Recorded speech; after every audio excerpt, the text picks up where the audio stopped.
ನಾವೆಲ್ಲರೂ ದೇವಸ್ಥಾನಕ್ಕೆ ಎಲ್ಲರೂ ಹೋಗ್ಬೇಕಂದ್ರೆ ಎಷ್ಟೊಂದು ಪ್ಲ್ಯಾನ್ ಮಾಡಿ ಅಂದರೆ ಬಿಫೋರಿಗೆ ಟ್ರೈನಿಂದ ಆಯಿತು ಬಸ್ಸಿಂದ ಆಯಿತು ಟಿಕೆಟ್ ಬುಕ್ ಮಾಡೋದಾಗಲಿ ಬಿಫೋರೆಲ್ಲ ಪ್ಲ್ಯಾನ್ ಮಾಡ್ಕೊಂಡಿರ್ತೀವಿ. ಬಟ್ ಕೆಲವೊಮ್ಮೆ ನಾವು ಪ್ಲ್ಯಾನ್ ಮಾಡ್ಕೊಳ್ಳೋಕ್ಕಿಂತ ಅಂದರೆ ಮಾಡಿರೋ ಹಾಗೆ ನಡೆಯೋದಿಲ್ಲ. ಸ್ಟಾರ್ಟಿಂಗ್ಗೆ ನಾವು ಹೋಗಬೇಕಾದ್ರೆ ಒಂದು ಫಸ್ಟು ಟ್ರೈನೇ ನಾವು ಮಾಡಿರೋಂಥ ರಿಸರ್ವೇಷನ್ನು ಆ ಟ್ರೈನೇ ನಮ್ಮದು ಮಿಸ್ ಆಗಿಬಿಡ್ತು. ಅದು ಹೆಂಗೆ ಮತ್ತು ಏನು ಅಂತ ಹೆಂಗೆ ಹೋಗೋದು ಅಂತ ಯೋಚನೆ ಮಾಡಬೇಕಾದ್ರೆ ರಾಯರೇ ನಮಗೆ ಮಾರ್ಗದರ್ಶನ ನೀಡಿದರು ಅಂತ ಹೇಳ್ಬೋದು. ಹೋಗ್ಬೇಕಂತ ಒಂದು ಒಳ್ಳೆ ಮನಸ್ಸಿಂದ ಹೊರಟಾಗ ಎಷ್ಟೇ ಅಡೆತಡೆಗಳು ಬಂದರೂ ಕೂಡ ಅದು ಯಾವುದೇ ರೀತಿ ಲೆಕ್ಕಕ್ಕೆ ಬರಲ್ಲ ಅಂತ ಹೇಳ್ತಾರಲ್ಲ, ಅದು ನಮಗೆ ನಿಜ ಅನ್ನಿಸ್ತು. ಯಾಕಂದರೆ ನಾವು ಮಾಡಿರೋಂಥ ಟ್ರೈನು ರಿಸರ್ವೇಷನ್ ಮಾಡಿರೋ ಟ್ರೈನ್ ಆಲ್ರೆಡಿ ಮಿಸ್ ಆಗಿಬಿಟ್ಟಿತ್ತು. ಮುಂದೆ ಯಾವ ರೀತಿ ಅಂದರೆ ಹೋಗಿ ಅದೇ ಟ್ರೈನಿಂದ ನಾವು ಮತ್ತೆ ಮಂತ್ರಾಲಯಕ್ಕೆ ಹೋದ್ವಿ. ಅದು ಹೇಗೆ ಏನು ಅಂತ ಈ ವಿಡಿಯೋದಲ್ಲಿ ನೋಡೋಣ ಬನ್ನಿ. ಹಾಯ್, ನನ್ನ ಹೆಸರು ಕವಿತಾ. ನಾವು ಗುಜರಾತ್ ಅಹಮದಾಬಾದಲ್ಲಿರೋದು. ದೀಪಾವಳಿ ಹಬ್ಬಕ್ಕೆ ಬಂದಾಗ ನಾವು ಮಂತ್ರಾಲಯಕ್ಕೆ ಹೋಗಬೇಕಂತ ನಮ್ಮ ಮನೆಯವರು ಪ್ಲ್ಯಾನ್ ಮಾಡಿದ್ವಿ. ಅದೇ ರೀತಿ ಹೊರಡೋಕ್ಕೆಲ್ಲ ಸಿದ್ಧ ಆಗಿದ್ವಿ. ಮತ್ತು ಟ್ರೈನ್ ಟಿಕೆಟ್ ಎಲ್ಲ ಬುಕ್ ಮಾಡಿದ್ರು. ಬಟ್ ಎಷ್ಟು ಒಂದು ಹೋಗಬೇಕಾದ್ರೆ ಎಷ್ಟು ಅಡೆತಡೆಗಳು ಬಂದವು ಅಂದರೆ ಅದೇ ನಾವು ನಿಜವಾಗ್ಲೂ ಹೋಗಿ ಮಂತ್ರಾಲಯ ನೋಡ್ತೇವೆ ಅಂತ ಅಂದ್ಕೊಂಡಿರಲಿಲ್ಲ. ಯಾಕಂದರೆ ಸ್ಟಾರ್ಟಿಂಗಿಂದ ಅದೇ ರೀತಿ ಎಷ್ಟೋ ಒಂದು ಅಂದರೆ ಹಿಂದಿನ ದಿನದ ಹಾಸ್ಪಿಟಲ್ಗೆ ನಮ್ಮದು ರಿಲೇಟಿವಲ್ಲಿ ನಮ್ಮ ಚಿಕ್ಕಮ್ಮರಿಗೆ ಅಡ್ಮಿಟ್ ಮಾಡಿದ್ರು. ನಾನು ಅವ್ರ ಜೊತೆ ಹಾಸ್ಪಿಟಲಲ್ಲಿ ಇದ್ದೆ ನೈಟು.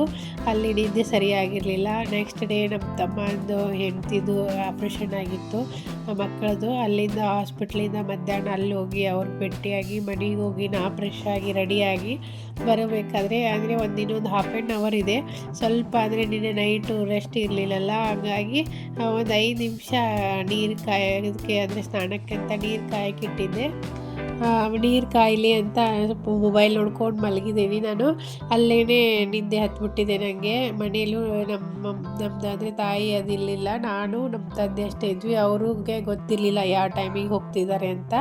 ಅವರು ಮಲಗಿದಾಳು ಬಿಡು, ಇವಾಗ ಬಂದಿದ್ದಾಳೆ ಹಾಸ್ಪಿಟಲಿಂದ ಅಂತ ಸುಮ್ಮನೆ ಆಗಿಬಿಟ್ಟಿದ್ದಾರೆ. ನಮ್ಮ ಮನೆಯವರು ಹುಬ್ಳಿಯಿಂದ ಹತ್ತಾಯಿದ್ರು. ನಾನು ನಮ್ಮ ಊರಿಂದ ಅಂದರೆ ನನ್ನ ತವ್ರ ಮನೆಯಿಂದ ನಾನು ನಮ್ಮ ಮನೆಯವ್ರು ಹೋಗೋದಿತ್ತು ಹುಬ್ಳಿಯಿಂದ. ಬಟ್ ಅಲ್ಲಿ ಮತ್ತು ಆಮೇಲೆ ನಮ್ಮ ಮನೆಯವ್ರು ಕಾಲ್ ಮಾಡಿದ ಮೇಲೆ ಹಾಫ್ ಆ್ಯನ್ ಅವರ್ ಆಗಿದೆ ಆಲ್ರೆಡಿ, 5 ನಿಮಿಷ ಅಂತ ನಾನು ಮಲ್ಕೊಂಡಿದ್ದವಳು. ಈಗ ಆಲ್ರೆಡಿ ಹಾಫ್ ಆ್ಯನ್ ಅವರ್ ಆಗಿತ್ತು. ಪಟ್ ಅಂತ ಅವಾಗ ಟೈಮ್ ಆಗಿದೆ ಅಂತ ಎದ್ದು ಸ್ನಾನ ಎಲ್ಲ ಮಾಡಿ ಲಗೇಜು ಕೂಡ ಪ್ಯಾಕ್ ಮಾಡ್ಕೊಂಡಿರಲಿಲ್ಲ. ಪ್ಯಾಕ್ ಮಾಡಿಕೊಂಡು ಅಲ್ಲಿಂದ 30 ಕಿಲೋಮೀಟ್ರ್ ಅಂದರೆ 25ರಿಂದ 30 ಕಿಲೋಮೀಟ್ರ್ ಆಗುತ್ತೆ ನಮ್ಮೂರು ಹುಬ್ಳಿಗೆ. ಅಲ್ಲಿಗೆ ಹೋಗಿ ರೀಚ್ ಆಗಬೇಕು. 1 ಅವರ್ ಅಷ್ಟೇ ಇತ್ತು. ಹೆಂಗೆ ಹೋಗೋದು ಏನು ಅಂತ ಫುಲ್ಲು ಟೆನ್ಷನಲ್ಲಿ. ಅಲ್ಲೆಲ್ಲರೂ ಇಲ್ಲ, ಸಿಗಲ್ಲ ನಿಮ್ಗೆ ಟ್ರೈನ್ ಸಿಗಲ್ಲ ಅಂತ ಹೇಳ್ತಾಯಿದ್ರು. ಆದರೂ ಇಲ್ಲ, ನಮ್ಮ ಮನೆಯವ್ರು ಪದೇ ಪದೇ ಅವರು ಆಲ್ರೆಡಿ ಹೋಗಿ ಸ್ಟೇಷನ್ನಲ್ಲಿದ್ದರು. ಫೋನ್ ಮಾಡ್ತಾಯಿದ್ರು ಬೇಗ ಬಾ ಅಂತ. ಬಟ್ ನನಗೆ ಅವ್ರಿಗೆ ಇಲ್ಲ, ಆಲ್ರೆಡಿ ನೀರಿದೆ ಅಂತ ಹೇಳ್ಕೊಂಡು ನಾವು ಹೋದ್ರೆ ಇನ್ನು 1 ಅವರ್ ಇದೆ. ಬಟ್ ಯಾವ ಗಾಡಿನೂ ಬರ್ತಾಯಿಲ್ಲ ಊರಲ್ಲಿ. ಹಂಗೋ ಹಿಂಗೋ ಮಾಡಿ ಬೈಕಲ್ಲಿ ನಮ್ಮ ತಮ್ಮ ಬಂದು ಸ್ವಲ್ಪ ನಮ್ಮೂರಿಂದ ಒಂದು ಕುಂದಗೋಳ ಸಿಟಿಗೆ ಬಂದು ಬಿಟ್ಟ. ಅಲ್ಲಿಂದ ಡೈರೆಕ್ಟ್ ಬಸ್ಸಿಗೆ ಹತ್ತಿ ಹುಬ್ಳಿ ಬಂದು ರೀಚ್ ಆದರೆ ಅಲ್ಲಿಂದ ಮತ್ತೆ ಒಂದು 15ರಿಂದ 20 ನಿಮಿಷದ ದಾರಿ. ಬಸ್ಸಿಗೆ ಹೋದರೆ ಒಂದು ಹಾಫ್ ಆ್ಯನ್ ಅವರ್ ಆಗುತ್ತೆ. ಆಟೋಕ್ಕೆ ಹೋದರೆ ಬೇಗ ಹೋಗ್ತೀನಿ ಅಂತ ಅಲ್ಲಿ ಇಳ್ಕೊಂಡು ಆಟೋಕ್ಕೆ ಆಟೋನೂ ಬರ್ತಾಯಿಲ್ಲ. ಬಂದರೂ ತುಂಬ ಜಾಸ್ತಿ ಹೇಳ್ತಾಯಿದ್ರು. ಒಂದೇ ಆಟೋ ಬಂತು, ನೋಡೋಣ ಅಂದ್ಕೊಂಡು ಅದಕ್ಕೆ ನಾನು ಅವ್ರು ಜಾಸ್ತಿ ಅಮೌಂಟ್ ಹೇಳಿದ್ದಕ್ಕೆ ಹೋಗಲಿಲ್ಲ. ಬಟ್ ಆಮೇಲೆ ಒಂದು ಆಟೋನೂ ಬರಲಿಲ್ಲ. ಟೈಮ್ ಬೇರೆ ಒಂದು 10ರಿಂದ 15 ನಿಮಿಷ ಅಷ್ಟೇ ಇತ್ತು. ಫುಲ್ಲು ಟೆನ್ಷನ್ ಆಗಿ ಹೆಂಗೆ ಹೋಗ್ಬೇಕು ಏನೋ ಅನ್ನೋಷ್ಟೊತ್ತಿಗೆ ಒಬ್ಬರು ಬಂದು ಅಂದರೆ ಅವ್ರದ್ದೇ ದೇವರು, ಅವ್ರು ಪೂಜಿಸುವ ದೇವರೇ ಬೇರೆ, ನಾವು ಪೂಜಿಸುವ ದೇವರೇ ಬೇರೆ. ಆದರೂ ಪಾಪ ಅವರು ನನಗೆ ದೇವಸ್ಥಾನಕ್ಕೆ ಹೋಗ್ತಿದ್ದೀನಿ ಅಂತ ಅಂದರೆ ಅಲ್ಲಿ ನಾನು ನಿಂತಿದ್ದಕ್ಕೆ ನೋಡಿ ಅವರು ಕೇಳಿದರು, ಇಲ್ಲ ಈ ರೀತಿ ರೈಲ್ವೆ ಸ್ಟೇಷನ್ಗೆ ಹೋಗಬೇಕು ಸರ್ ಅಂತ ಹೇಳಿದಾಗ ಮಂತ್ರಾಲಯಕ್ಕೆ ಅಂದರೆ ಅಲ್ಲಿಂದ ಸ್ವಲ್ಪ ಮುಂದ್ಗಡೆ ಡ್ರಾಪ್ ಮಾಡೋದಕ್ಕೆ ಕೇಳಿದೆ ನಾನು ಸ್ಟಾರ್ಟಿಂಗು. ಆಯಿತು ಬನ್ನಿ ಅಂತ ಹೇಳಿದರು ಅವರು. ಬಟ್ ಆಮೇಲೆ ಅವ್ರಿಗೆ ಈ ರೀತಿ ಮಂತ್ರಾಲಯಕ್ಕೆ ಹೋಗ್ತಾ ಇರೋದು ಟ್ರೈನ್ ಇದೆ ಅಂದಿದ್ದಕ್ಕೆ ಪಾಪ ಅವ್ರದ್ದು ಏನು ಕೆಲಸ ಇತ್ತೇನೋ, ಬಟ್ ಅದೆಲ್ಲ ಕೆಲಸ ಬಿಟ್ಟು ಬನ್ನಿ ನಿಮಗೆ ಅಲ್ಲೇ ಡೈರೆಕ್ಟ್ ಡ್ರಾಪ್ ಮಾಡ್ತೇನೆ ಅಂತ ಹೇಳಿ ಅಲ್ಲಿಂದ ನನಗೆ ಸ್ಟೇಷನ್ ಮಟ್ಟನೂ ಡ್ರಾಪ್ ಮಾಡಿದರು. ಬಟ್ ಯಾರು ಏನು ಅಂತ ಗೊತ್ತಿಲ್ಲ. ನಮ್ದು ಆ ಟೈಮಿಗೆ ಬಂದು ಪಾಪ ಎಷ್ಟು ಹೆಲ್ಪ್ ಮಾಡಿದರು. ದುಡ್ಡು ಕೊಡೋಕೆ ಹೋದ್ರು, ಇಲ್ಲ ದೇವ್ರಿಗೆ ಹೋಗ್ತಿದ್ದೀರಾ ಹಾಗೆಲ್ಲ ದುಡ್ಡಿಗೋಸ್ಕರ ನಾನು ನಿಮ್ಗೆ ಡ್ರಾಪ್ ಮಾಡಿಲ್ಲ ಅಂತ ಹೇಳಿದರು. ಅದು ಖುಷಿ ಆಯಿತು. ಅದೇ ಯಾವುದೇ ರೀತಿಯಲ್ಲಿ ಬಂದು ಸಹಾಯ ಮಾಡ್ತಾರಂತಾರಲ್ಲ ಆ ರೀತಿ ಅವರು ಎಷ್ಟು ಬೇರೆ ಕೆಲಸ ಅರ್ಜೆಂಟ್ ಕೆಲಸ ಏನೋ ಇದೆ ಅಂತ ಹೇಳಿದರು. ಬಟ್ ಆದರೂ ಬಂದು ನನಗೆ ಅಲ್ಲಿ ಡ್ರಾಪ್ ಮಾಡಿ ಹೋದರು. ಆಮೇಲೆ ಹೋಗಿ ಇನ್ನೊಂದು 5 ಮಿನಿಟ್ಸ್ ಅಷ್ಟೇ ಇತ್ತು. ಬಟ್ ನಮ್ಮ ಮನೆಯವ್ರು ನಿಂತಿರೋದು ಸ್ಟೇಷನ್ನು ಅದು ಅವರು ನಿಂತಿರೋ ಪ್ಲಾಟ್ಫಾರ್ಮು ನಾನು ನಿಂತಿರೋ ಪ್ಲಾಟ್ಫಾರ್ಮಿಗೆ ಕರೆಕ್ಟಾಗಿ ಇದಾಗಲಿಲ್ಲ. ಅದು 1 ಕಿಲೋಮೀಟ್ರ್ ಸ್ಟೇಷನಿಂದ ಮುಂದ್ಗಡೆ ಇತ್ತು. ಅಲ್ಲಿ ಹೋಗ್ಬೇಕನ್ನೋಷ್ಟೊತ್ತಿಗೆ ಟ್ರೈನ್ ನಮ್ಮದು ಪಾಸ್ ಆಗಿಬಿಟ್ಟಿತ್ತು.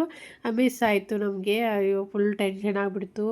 ಒಂದು ಕ್ಷಣ ಏನು ಮಾಡಬೇಕಂತ ಗೊತ್ತಾಗ್ತಾ ಇಲ್ಲ. ಹೋಗ್ಬೇಕಂತ ಎಲ್ಲ ರೆಡಿಯಾಗಿ ಬಂದಿದ್ದೀವಿ, ಬಟ್ ಟ್ರೈನು ಹೋಗ್ಬಿಡ್ತು ರಿಸರ್ವೇಷನ್ ಮಾಡಿರೋದು ಅಂತ ಅಂದ್ಕೊಂಡು ಯೋಚನೆ ಮಾಡ್ತಾಯಿದ್ವಿ. ಅಷ್ಟೊತ್ತಿಗೆ ಅಲ್ಲಿ ಒಬ್ಬರು ಬೇರೆ ಅಲ್ಲೇ ಇನ್ನೊಂದು ಟ್ರೈನು ಅದು 7:30ಗೆ ನಮ್ಮದಿತ್ತು, 8 o'clock ಅದು ಇನ್ನೊಂದು ಟ್ರೈನ್ ಇತ್ತು. ಇನ್ನೊಂದು ಆ ಟ್ರೈನಿಗೆ ಹೋಗಿ ಅಂತ ಹೇಳ್ತಾಯಿದ್ರು.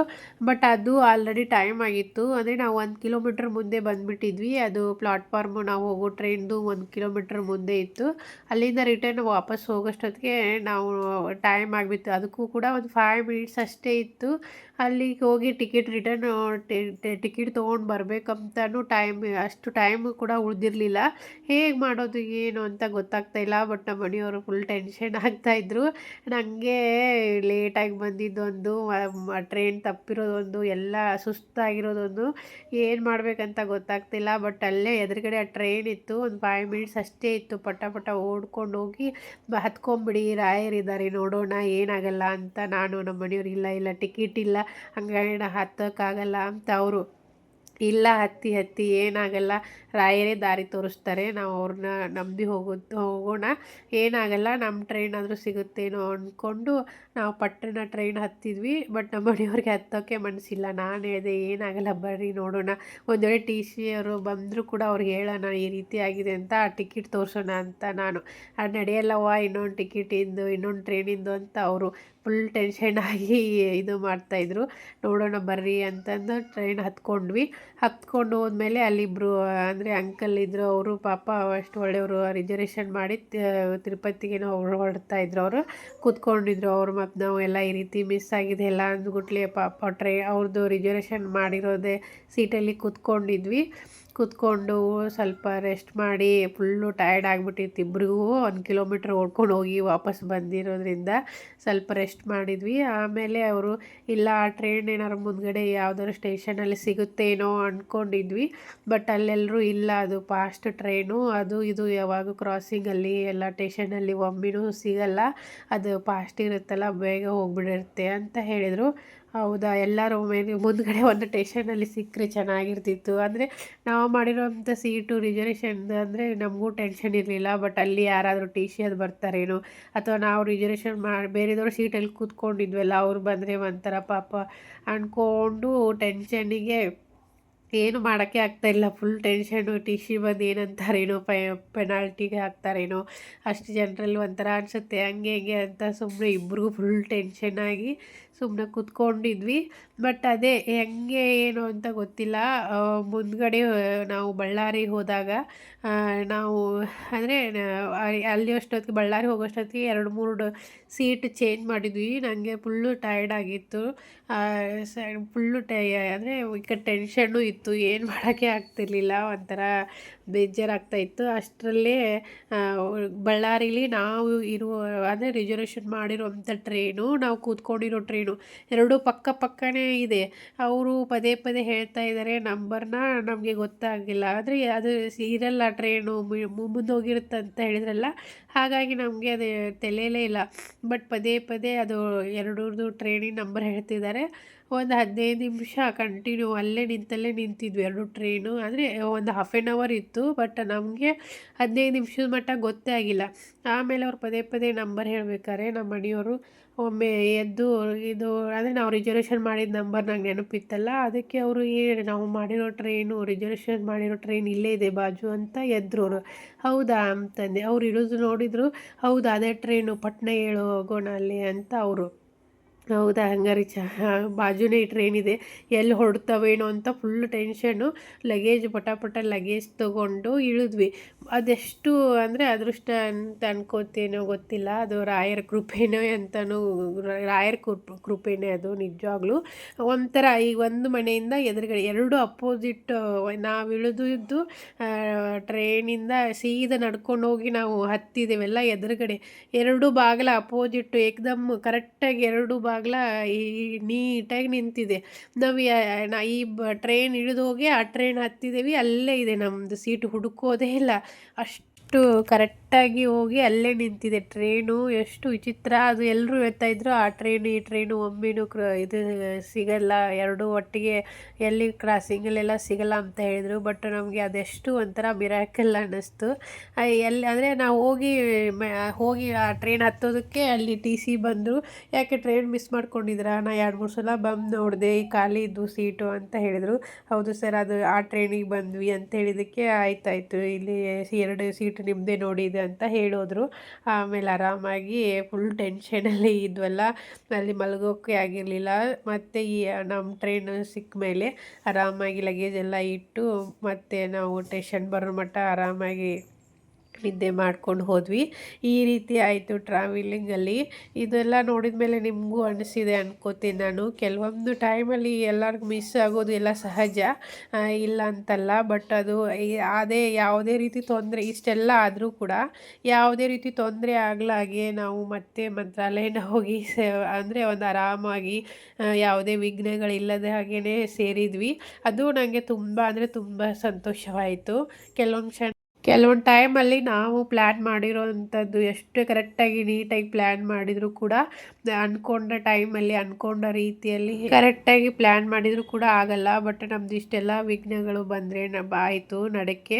ಆದರೂ ಕೂಡ ನಾವು ಯಾವುದೇ ರೀತಿ ತೊಂದರೆ ಇಲ್ಲದೆ ಆರಾಮಾಗಿ ಹೋಗಿ ಮಂತ್ರಾಲಯನ ಮುಟ್ಟಿ ರಾಯರ ದರ್ಶನವನ್ನು ಮಾಡ್ಕೊಂಡು ಬಂದ್ವಿ. ನಿಜವಾಗ್ಲೂ ಮನಸ್ಸಿಗೆ ನೆಮ್ಮದಿ ಆಯಿತು, ಖುಷಿ ಅಂತ ಆಯಿತು.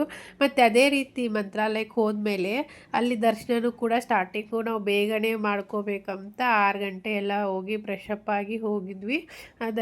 ಅವಾಗೆಲ್ಲ ಧರ್ಮ ದರ್ಶನ ಅಂತಂದು ಕ್ಯೂವಲ್ಲಿ ನಿಂತ್ಕೊಂಡು ದರ್ಶನ ಮಾಡಿದ್ವಿ. ಬಟ್ ಅಲ್ಲಿ ಎಲ್ಲರೂ ಜಾಸ್ತಿ ಜನ ಇರೋದ್ರಿಂದ ಅಲ್ಲಿ ಜಾಸ್ತಿ ಟೈಮು ಅಂದರೆ ಒಂಥರ ರಾಯರ ಬೃಂದಾವನನ ದೂರದಿಂದ ನೋಡ್ದಂಗೆ ಆಯಿತು. ಒಂಥರ ಅದು ಜಾಸ್ತಿ ಟೈಮು ಕೂಡ ಎದುರುಗಡೆ ಕರೆಕ್ಟಾಗಿ ನಿಂತ್ಕೊಂಡು ಬೃಂದಾವನ ನೋಡೋದಕ್ಕೆ ಅಥವಾ ರಾಯರ ದರ್ಶನ ಕರೆಕ್ಟಾಗಿ ಆಗಲಿಲ್ಲ ಅಂತ ಹೇಳ್ಬೋದು ಬೆಳಿಗ್ಗೆ.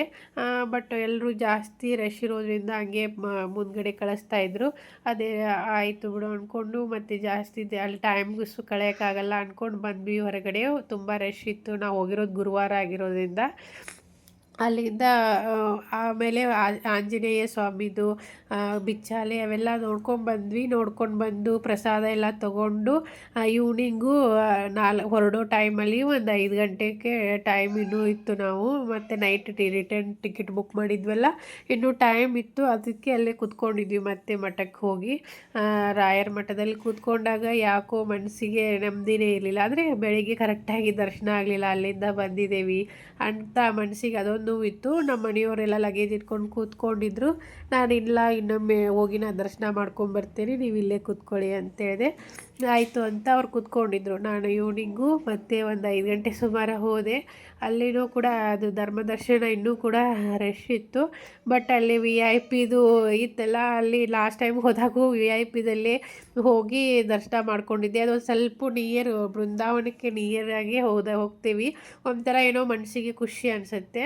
ಈ ರೀತಿ ಸ್ವಲ್ಪ ದೂರದಿಂದ ದರ್ಶನ ಮಾಡಿದ್ದಕ್ಕೆ ಯಾಕೋ ಮನಸ್ಸಿಗೆ ಬೇಜಾರಾಗ್ತಾಯಿತ್ತು. ಹೆಂಗೆ ಮಾಡೋದು, ಕ್ಯೂವಲ್ಲಿ ನಿಂತ್ಕೊಳ್ಳ ಧರ್ಮದರ್ಶನದಲ್ಲಿ, ಇಲ್ಲ VIP ಹೋಗ್ಲಾ ಅಂದ್ಕೊಂಡು ಯೋಚನೆ ಮಾಡ್ತಾಯಿದ್ದೆ. ಬಟ್ ಅಷ್ಟರಲ್ಲೇ ಅವರು ಸೆಕ್ಯೂರಿಟಿ ಇದ್ರಲ್ಲ, ಅವರೇ ಕೇಳಿದ್ರು, ಎಲ್ಲಿ ಈ ಕಡೆ ಹೋಗ್ತಿದ್ದೀರಾ ಅಲ್ಲಿ ಹೋಗ್ತಿದ್ದೀರಾ ಅಂತ. ನಾನು ಹೇಳಿದೆ, ಇಲ್ಲಿ VIP ದರ್ಶನ ಮಾಡ್ಕೊಳಕ್ಕೆ ಹೋಗಬೇಕು ಅಂತ ಹೇಳಿದೆ. ಅವರು ಹೌದಾ, ಟಿಕೆಟ್ ಇದೆನಾ ಅಂತ ಹೇಳ್ತಾಯಿದ್ರು. ಇಲ್ಲ ಇಲ್ಲ ಅಂತ ಹೇಳಿದೆ. ಅವರು ಬೇಗ ಹೋಗಿ ಮಾಡ್ಕೊಂಡು ಬನ್ನಿ ದರ್ಶನ ಅಂತ ಹೇಳಿದರು ಅಷ್ಟೇ. ಅದೊಂಥರ ಏನೋ ಖುಷಿ ಆಯಿತು. ಪಟ್ಟಣ ಒಳಗಡೆ ಹೋಗಿ ಫುಲ್ ಖಾಲಿ ಇತ್ತು. ಈ ಕ್ಯೂವಲ್ಲಿ VIP ಕ್ಯೂವಲ್ಲಿ ಖಾಲಿ ಇತ್ತು. ಆ ಟಿಕೆಟ್ಗೆ 1000 ರೂಪೀಸ್ ಏನೋ ಇದೆ ಪರ್ ಟಿಕೆಟು ಅದು ಲೈನಲ್ಲಿ. ಬಟ್ ಅವರು ಹೋಗಿ ಅಂದ್ಬಿಟ್ಲೆ ಕೇಳಿದರು. ಅಂದರೆ ಸ್ಟಾರ್ಟಿಂಗ್ ಒಂಥರ ಇದು ಮಾಡ್ತಾಯಿದ್ರು. ನಾನು ಸುಮ್ಮನೆ ನಿಂತ್ಕೊಂಡಿದ್ದೆ, ಅಲ್ಲಿ ಆ ಕ್ಯೂವಲ್ಲಿ ಹೋಗ್ಲಾ ಏನೋ ಅಂದ್ಕೊಂಡು. ಬಟ್ ಆಮೇಲೆ ಅವ್ರು ಏನು ಕರೆಕ್ಟಾಗಿ ಅಂದರೆ ಏನು ನನಗೆ ಹೋಗಬೇಡಿ ಆ ರೀತಿ ಏನು ಹೇಳಿಲ್ಲ. ಅದಕ್ಕೆ ಸುಮ್ಮನೆ ಹೋಗ್ಬಿಟ್ಟೆ. ಹೋದ್ಮೇಲೆ ಒಳಗಡೆ ಹೋದರೆ ಖಾಲಿ ಇತ್ತು. ಹೋದ್ಮೇಲೆ ಡೈರೆಕ್ಟ್ ಒಳಗಡೆ ಹೋಗಿ ಬೃಂದಾವನ ಹತ್ರ ಎಷ್ಟು ಚೆನ್ನಾಗಿ ಅಂದರೆ ಅಂದರೆ ಆ ಲೈನು ಅಷ್ಟೊಂದು ರಶ್ ಇರಲಿಲ್ಲ. ಈವ್ನಿಂಗ್ ಆಗಿರೋದ್ರಿಂದ ಆರಾಮಾಗಿ ಕೂತ್ಕೊಂಡು ಕಣ್ತುಂಬ ರಾಯರನ್ನ ದರ್ಶನ ಮಾಡಿಕೊಂಡೆ ಅಂತ ಹೇಳ್ಬೋದು. ಅಲ್ಲಿ ಒಂದು ಸ್ವಲ್ಪ ಹೊತ್ತು ಸೈಡಿಗೆ ನಿಂತ್ಕೊಂಡು ಒಂಥರ ಎಷ್ಟು ಖುಷಿ ಆಯಿತು. ಅದು ಬೆಳಗ್ಗೆ ಒಂಥರ ಬೇಜಾರಿದ್ದಿದ್ದು, ಅದೇ ಅಯ್ಯೋ ಹಾಗೆ ಅಂದರೆ ರಿಟರ್ನ್ ಹೋಗ್ಬಿಡ್ತೇನೇನೋ, ಇನ್ನೊಮ್ಮೆ ಕರೆಕ್ಟಾಗಿ ದರ್ಶನ ಮಾಡ್ಕೋಬೇಕಿತ್ತು, ಮತ್ತೆ ಬೇಗ ಬರೋಕ್ಕಾಗಲ್ಲ ಅಂದ್ಕೊಂಡು ಒಂದು ಮನಸ್ಸಲ್ಲೇನೋ ಅದಿತ್ತು. ಬಟ್ ಅದು ರಾಯರಿಗೆ ಅನ್ನಿಸ್ತು ಮನಸ್ಸಲ್ಲಿ ನನಗೆ, ಇಲ್ಲ ಇನ್ನೊಮ್ಮೆ ಚೆನ್ನಾಗಿ ದರ್ಶನ ಮಾಡಿಕೊಂಡೇ ಹೋಗ್ಬೇಕಂತ. ಬಟ್ ಅದು ಆಯಿತು ಅಂತ ಹೇಳ್ಬೋದು. 1000 ರುಪೀಸ್ ಟಿಕೆಟು VIP ನಾನು ಹೋಗಿ ದರ್ಶನ ಮಾಡ್ಕೊಂಡು ಬಂದೆ. ಬಟ್ ಅದು ಖಾಲಿ ಇರೋದ್ರಿಂದ ಮತ್ತು ಆಮೇಲೆ ನಾರ್ಮಲ್ ದರ್ಶನದವ್ರಿಗೂ ಕೂಡ ಅವ್ರಿಗೂ ಕೂಡ ಅದೇ ಕ್ಯೂವಲ್ಲಿ ಒಳಗಡೆಯಿಂದ ಡೈರೆಕ್ಟ್ ಬಿಡ್ತಾಯಿದ್ರು. ಬಟ್ ಆಚೆ ಕಡೆಯಿಂದ ಮಾತ್ರ ಬಿಡ್ತಾ ಇರಲಿಲ್ಲ. ಒಳಗಡೆ ಎಂಟ್ರೆನ್ಸ್ ಆದಮೇಲೆ ಬಿಡ್ತಾಯಿದ್ರು. ನನಗೆ ಅದೊಂಥರ ಅದು ನಿಜವಾಗ್ಲೂ ಅದು ಅಷ್ಟು ಖುಷಿ ಆಯಿತು. ಅಂದರೆ ಆರಾಮಾಗಿ ಕೂತ್ಕೊಂಡು ಒಂದು 10ರಿಂದ 15 ನಿಮಿಷ ಅನ್ಕೋಬೋದು.